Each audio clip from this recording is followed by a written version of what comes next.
Hello, everybody, and welcome back. It is another episode of Loot, Lore, and Lights. This is part 2 of our discussion for our ghost hunting group. You can go back and watch part 1 so you're not fully lost on what we're talking about. But I'm going to toss it back to the guys, and we're talking about Hell's Bar. I will say that's one thing that we kind of prided ourselves on too, and what we were doing when we were in those situations is safety was like our number one concern. And if we were in, unsure areas, for the most part, we did the buddy system, unless it was like, hey, I want to do a solo session here. And when we did the solo sessions, it was like, we're going to be close enough that, you scream, holler, whatever, we'll come running. That is true. That is true, yeah. Besides when my ass was stuck in that graveyard by myself, like someone touched me. And that's what's funny is like when you were saying we were maybe 15 yards away, like we weren't. We were up at the car where Dave was saying like we were up at the top of the hill and that, the tree that we thought it was, whereas you were down the hill a little ways. Like I would say it's probably closer to like a 40-yard away. It had to be like close to half a football field. I was like, damn, I didn't have my glasses. My glasses. So what is, I guess if we're talking so much about Hell's Bar Dam, which is located in Helltown, Tennessee, what is one of your most memorable moments there, David? Back to the type of evidence that really spoke to me earlier, the temperature change. We were standing at the bottom of the best I can describe was a whirlpool on one side, and stairs going up the side of it on the right, going up to a second or third level, story high overhang that then walked outside onto a large concrete jutting pier. Not quite sure what the purpose of that was, but that was the powerhouse. Powerhouse. Okay. If you had walked past that opening door to the outside, there was a small room with like personal lockers and whatnot. And at first, we ignored it because there was a bird in one of them, and it scared the sin out of them. If you have not listened to the Grave Encounters episode that Jeremy's on, we go into detail with this story. Go back and listen. So, after you get done listening, great listen, come back. So this bird, we ignore. It's offended. We don't like it. It don't like us. It's mutual. So, we get up, we go out, we look around out there. We come down the stairs. We go past the whirlpool and get back on the other side of it. And I'm standing over there with the laser gun with the little heat monitor just pew, pew, because I'm a grown little boy and I'll use my pew pew laser gun how I please. And I noticed that it goes down to, I think it was 69. And I go back to the other side and it's 72. And I go back down to 69. And I go back to the other side at 72. And I point out to one of y'all, hey, there's a temperature change up there. And about that time, I think it was Adam turned around and saw a shadow go from one side of the doorway to the other. And I was like, Foreman's office. Yes. And I was like, well, we were just up there. And it was a very, it makes you feel very exposed to be somewhere that you think is empty, that by all accounts, by all physics, by all interactions of your senses is empty, and then you walk away and you're able to find evidence that somehow it's not empty. It's more than a bird. Bird was pretty bad, though. It was mean. I swear it had babies or something. It looked grumpy. Yeah, that was funny with Jeremy. I'm sorry, it was. You won't hear me arguing.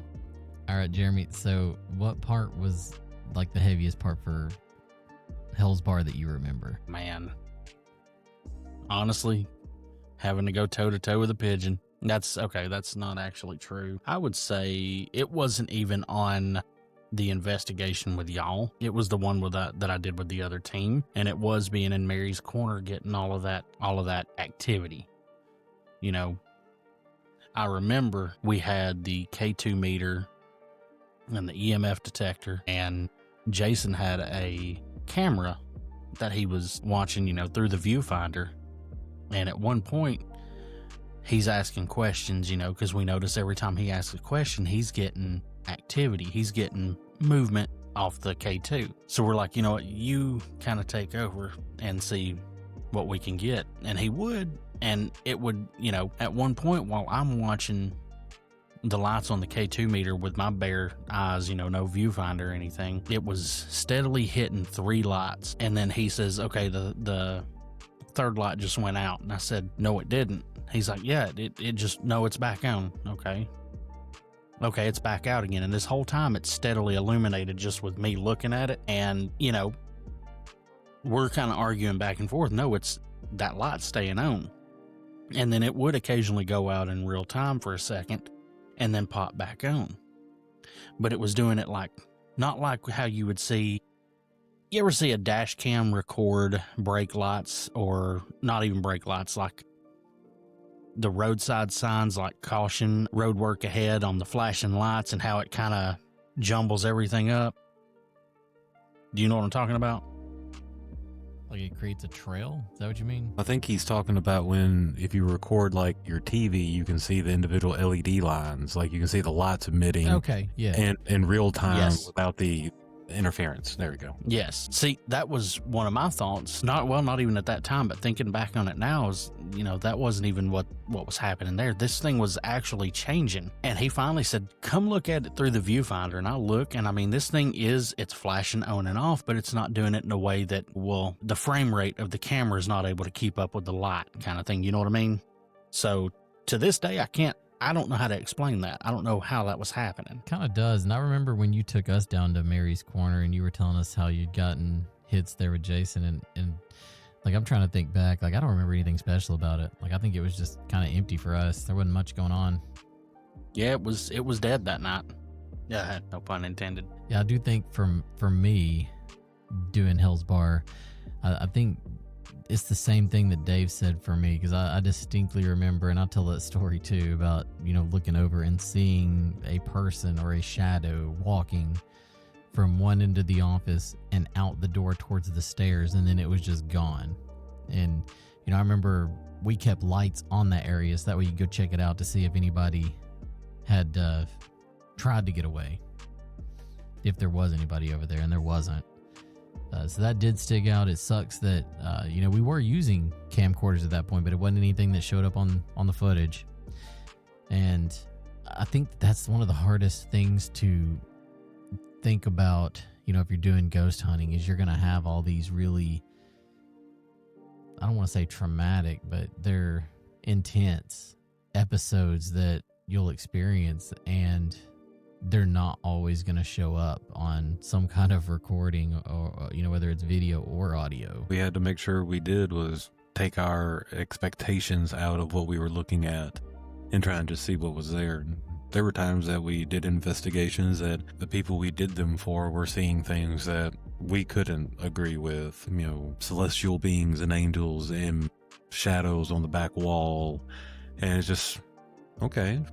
And that's totally fine. People will and can believe whatever they want to. But for us to have said, yeah, that's what it is a completely different weight, because that's all of us getting together. That's all of us talking about it. It's us reviewing the evidence. It's us trying to understand and grapple with, well, it could have been someone outside eating Cheetos, and that's what that crunch was.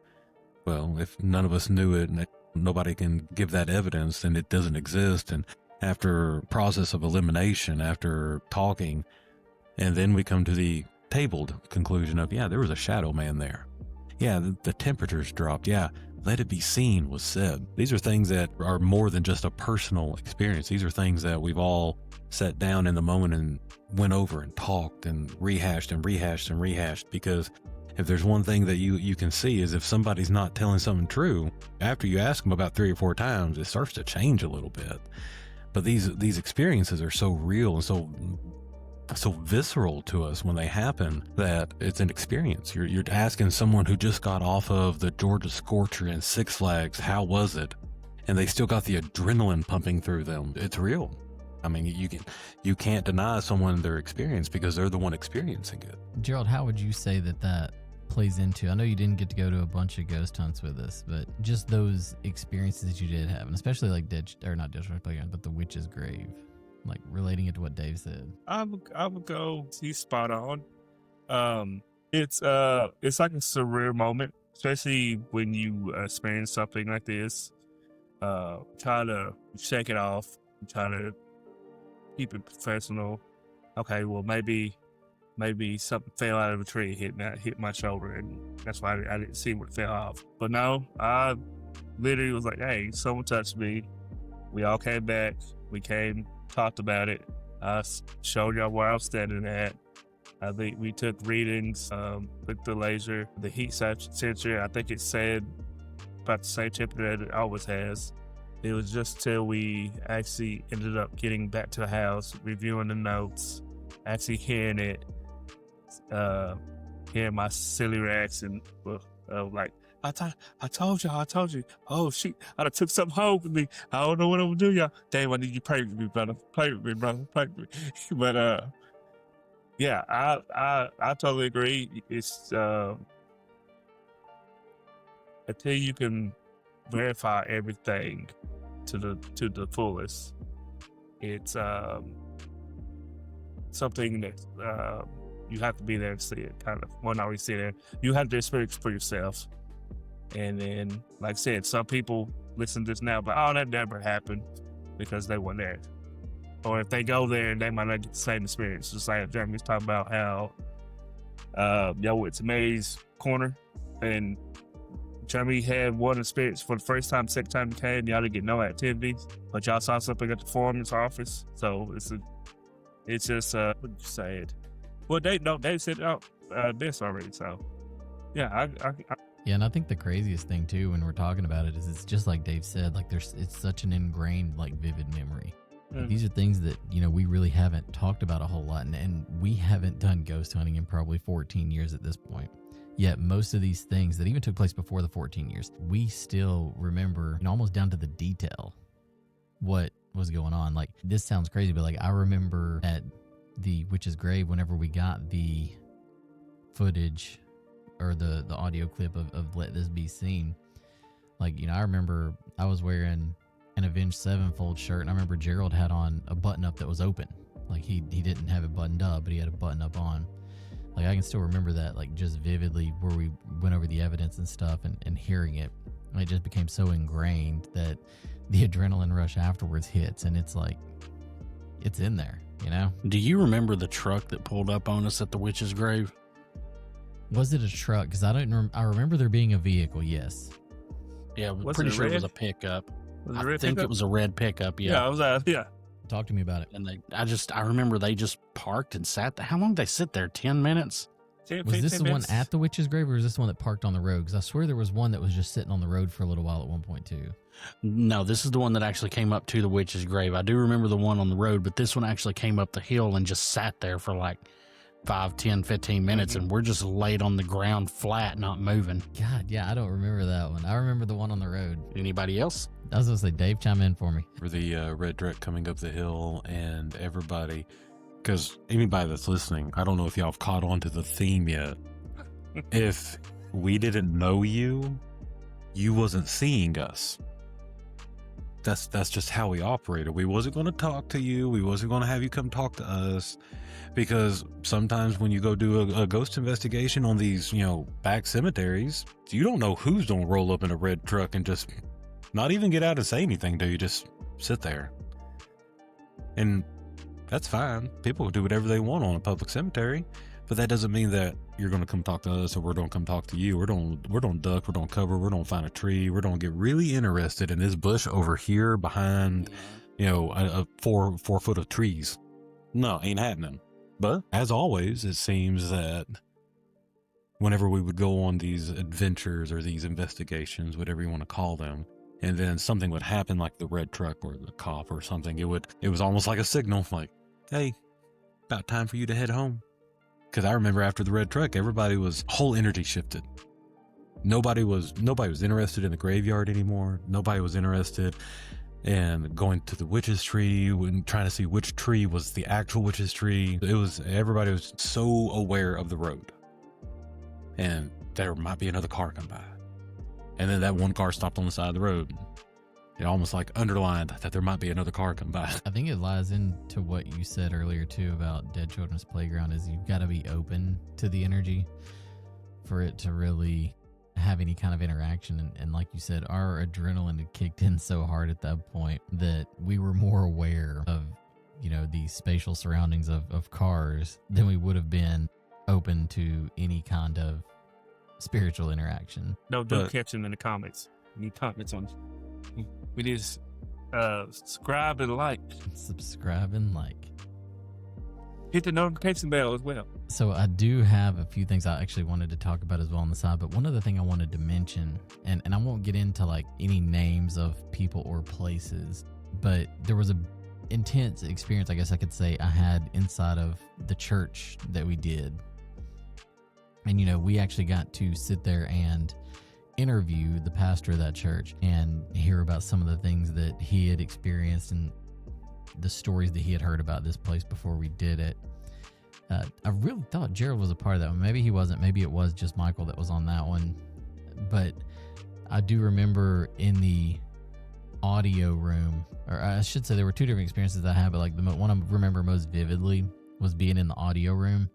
And it might have been Michael with me. I don't think it was you or Jeremy or Dave, but was in the audio room, and I remember hearing a noise and looking to the left, and it had like one of those stained glass windows that you could raise up to look out into what would be the sanctuary, I guess, like overlooking all the pews and everything. And I heard that noise, and when I turned and looked, the lights were on, and I distinctly remember how bright it was coming through that stained glass. But there was two windows you could open, one on the right that went to the hallway and one on the left, and I'd had the one on the right open, and I remember seeing it get so bright, and I turned to the right to the window that I had open, and it's pitch black because I don't have any flashlights or anything on. I think I was doing like EVP or something, trying to get some kind of EVP in that room.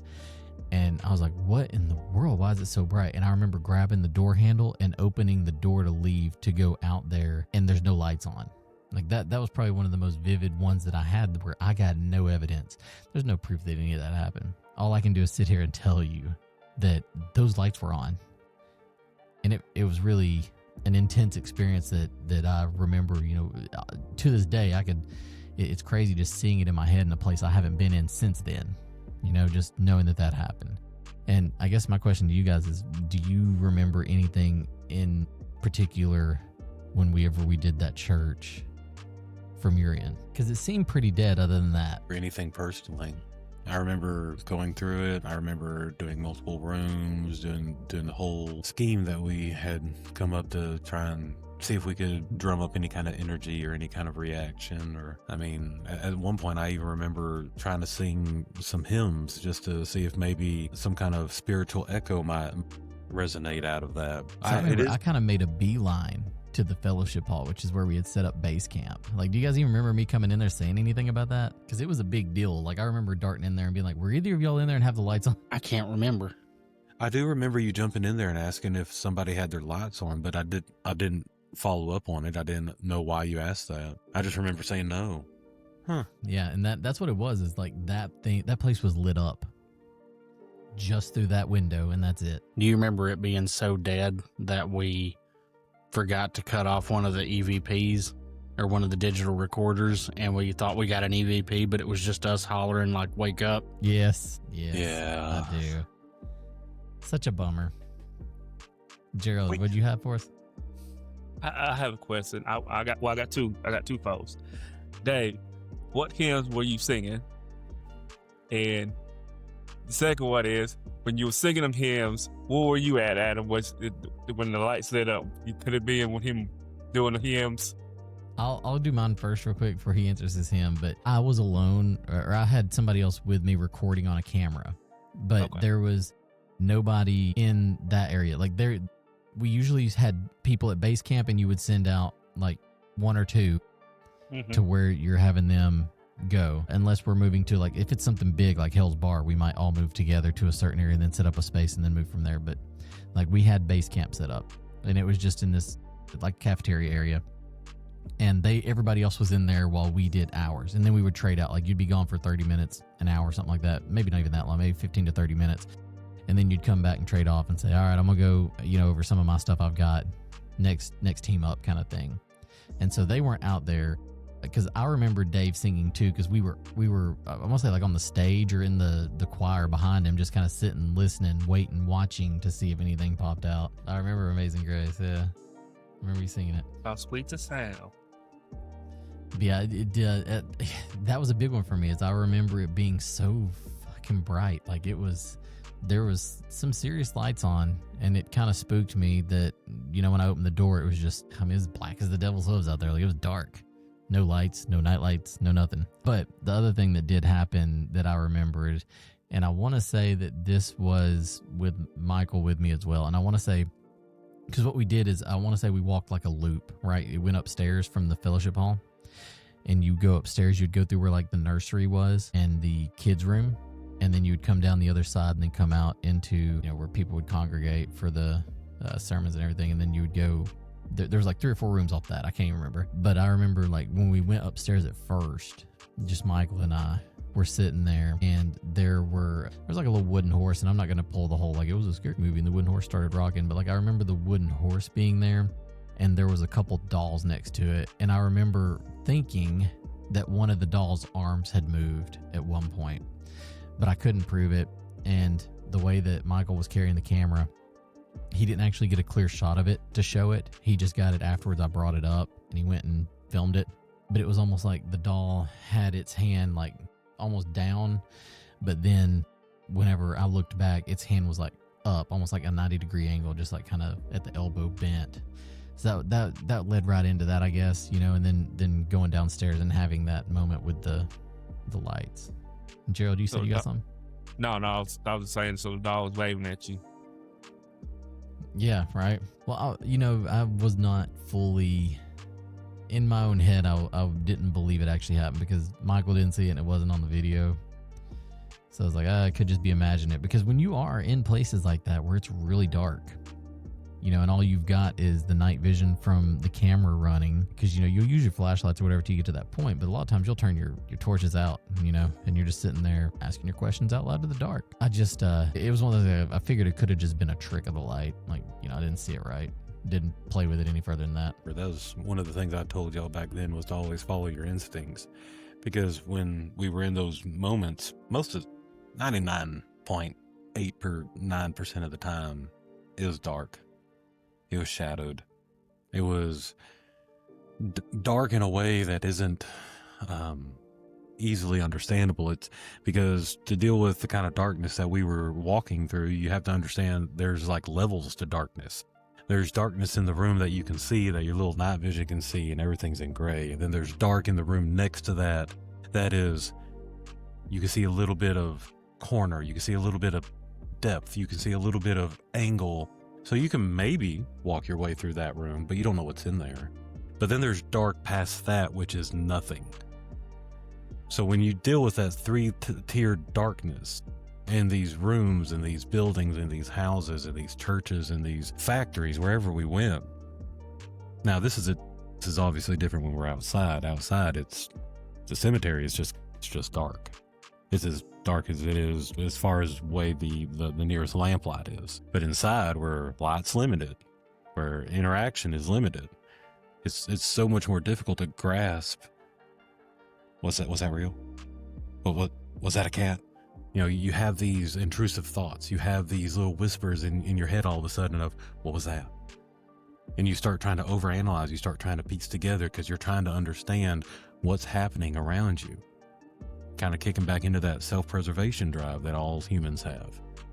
Hey, I need to know what's happening around me. If I don't know what's happening around me, I'm not in control. All humans have a desire to be in control, especially of themselves and their surroundings. So when you're sitting in those rooms and you're asking questions, or you're walking around and you're using, you know, the recording device and trying to, you know, see if you can get some kind of interaction out there. What really made it? Was it because it happened? Well, I mean, that's only provable by the person that was there. And the big answer that I come to was the only time it was real was when I had a reaction to it myself. Because there was many a times that there was bugs flitting through a window. There was someone walking back at base camp that I could hear. There was, you know, just reverb down a hallway. But there were some times. I remember I think it was Michael's parents' house. We were there I was walking through the middle of the house, going from the living room to the kitchen, and I had turned over, was just doing a quick turnaround to go say something to Jeremy, and there was a face in my face. I remember that. Like, quick as day. See through. I couldn't give you the description of the face, but I could draw it. And that's a weird thing for me to say, that I can't really accurately use my words to describe the image, but I can draw it because it was so fast. It was flash in a pan. And I remember as soon as I saw it, I said something because my heart jumped up into my throat because I thought somebody was on top of me. And that's not okay. You're not supposed to be able to get on top of me that quick, but it was real. Was Yeah, it you said that. I remember you talk, like, telling us about that too. Yeah, that was a good one. Let's see. I guess the as far as like particular hauntings type things or any ghost hunting that we've done, is there anything I missed that you guys want to talk about? Not really, because I mean, there weren't a lot of different places we could get to, you know? We were. And I do know, like, we tried to expand beyond that. Like, there was at one point, I want to say it was like True TV or Travel TV had that casting call, and we filled out an application to try and get through to be a ghost hunting group featured, but we didn't make it. So with us not, like you were saying, Dave, not really having a whole lot around here, and we were a lot younger then, didn't necessarily have the funds to do all the traveling we would have wanted to either. What, if you could go anywhere and do a ghost hunt now, or then, I guess, what would have been your dream location? I just could go anywhere. I've heard a lot of good stories out of Tower of the Great Wall of China, seeing what kind of reaction would come from our presence there. Because like with all of our other hunts, one of the biggest things that we brought was ourselves. The energy we had, the expectations we had, the questions we had, I mean, all of that carries in more ways than just the physical, you know, whether it be temperament, mood, whatever you want to call it. And, you know, the idea of the haughty Americans going into London Tower, I wonder what kind of reaction that would get. The foreign Americans going to the Great Wall of China, that makes me wonder what kind of voices would speak up. But if we're not going international, I'd probably say the State Pen in Pennsylvania. Jeremy, you want to go next? For me, the stateside destination was always Waverly Hills. That has been one I've always wanted to get to. That was the first episode I covered in my history and hauntings section. As for international, any castle in Europe. Doesn't matter which one. If it's haunted, I want to check it out. Piggybacking off of that, a great castle to go investigate like this would be, let me remember how it would. I think it was called the Eagle's Nest in Germany. It's a castle on a mountain peak that Hitler used to hide from the Allied forces doing their carpet bombing across the mountains. And the only way you could get into it was through a tunnel that was, I don't know if you knew this, but Hitler was claustrophobic, so it had to be 3 tanks wide so it didn't trigger him. You go through the tunnel, there's an underground lake. There's a frozen body in the lake because the water stays so cold you can't get in there to get it out. You combine that with who owned the castle, I can only imagine what could come out of that. Said I ain't going. So which Gerald, one? no. He said he ain't going to the Eagle's Nest. You said frozen body. He said he ain't going. Gerald, do you have any place that you would be like a dream investigation, or are you like, hell, I was just along for the ride? I was there for a ride, really. I would say I would have liked us to try to do the old hospital in our neck of the woods in Pittsburgh. Is that Pittsburgh? That would have been kind of like a little bit interesting to see if we can find any variables to the ones that you see on TV all the time. That would be nice. I don't really know anyone. Know any place international that I would actually like to go, just because I'm already gonna be a foreigner in a different land, and I need to come back home, baby. I gotta come back home. I'll be in a hotel room with y'all. Y'all dare not bring nothing back with y'all too. I'm gonna let y'all know that. Don't y'all dare try to bring this back. I do have an interesting story about the South Pittsburgh Hospital, and I want to say, Dave, it was you and me driving around, and we turned in front of it, and I was like, dude, there's somebody up there. He's like, what do you mean? There was somebody in one of the windows with the curtains pulled back, just staring outside. And, by the time we got back to look at it, of course, they were gone. There was nobody there. and it didn't look like it was a normal, like, everyday person that you see right now. Like, and it's weird to say because they didn't have color, if that makes sense. Like, they were kind of pasty looking. It was interesting, a little different. The top right-hand front window. Yeah. Yes, that was me, and that's a regular occurrence. Third floor? Yes. Top far right-hand window. Happened The at least owners. once a week. Okay. The owners live on the second floor. So, yeah. Now, if it's still the same people, they do patrols through that, but I don't think they, stare out windows. So, that's And this unusual. was around like 9 in the morning, if I remember right, too. Like, it was early in the day. It was like, and this was, I want to say maybe right around like 2020, maybe like 6 years ago. Top front right window. And ever since then, I've, kind of kept an eye out because, I drive by it so often. And one of the things I've noticed is it's always the top right-hand window. It seems to be at least once a week. And there's always this, it either comes to the window and it's like checking through blinds, or it's coming to like a file cabinet or a desk next to the window and then turns to the window. Like there's some kind of like movement at the window. It isn't just a silhouette that appears and poof, disappears or something like that. Definitely interesting, though. And I remember, having that experience. So now the third floor of the hospital was the OR. Everything up there was operating rooms, and a lot of people went in there and did not come out. Not because of negligence or anything, but there was a lot of people that passed in that hospital. Yeah, I just remember that, and that was a very interesting occurrence there. And I know you guys kind of got to go as far as dream haunts, and I will say, like, from Jeremy, what he said is Waverly Hills. That is like, I remember that being the dream. Like, man, we would love to be able to spend the night in Waverly Hills. I'm talking international. Number one, yes, the castle idea would be a lot of fun. Nothing else, because it's been around a long time, and that could be any castle. I've always had an interest too in the suicide forest in Japan, just seeing what kind of energy that actually does have, because it's got to be something heavy, and if not there, like the catacombs in Paris, I think would be fun as well. What about the Paris catacombs? That's kind of pushing it for me. Forest in Japan. Now that's a good idea. I forgot about that one. See, if I actually hadn't thought castle, the suicide forest was my next thought. But like, honestly, go to a castle, carry some swords with us, get that metal on metal fring sound, and see if we can drum up some activity with some sounds from the past, I'm gonna be in a hotel room sipping some whiskey, waiting on y'all to get back without y'all hoping y'all scare me to death. And I'm like, so, childhood question time.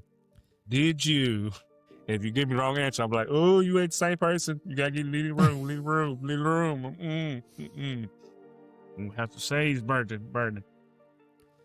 You say that, but you'd show up with us. You had the same kind of trepidation back when we first started doing the investigations, but then you got just as excited and into it as everybody else.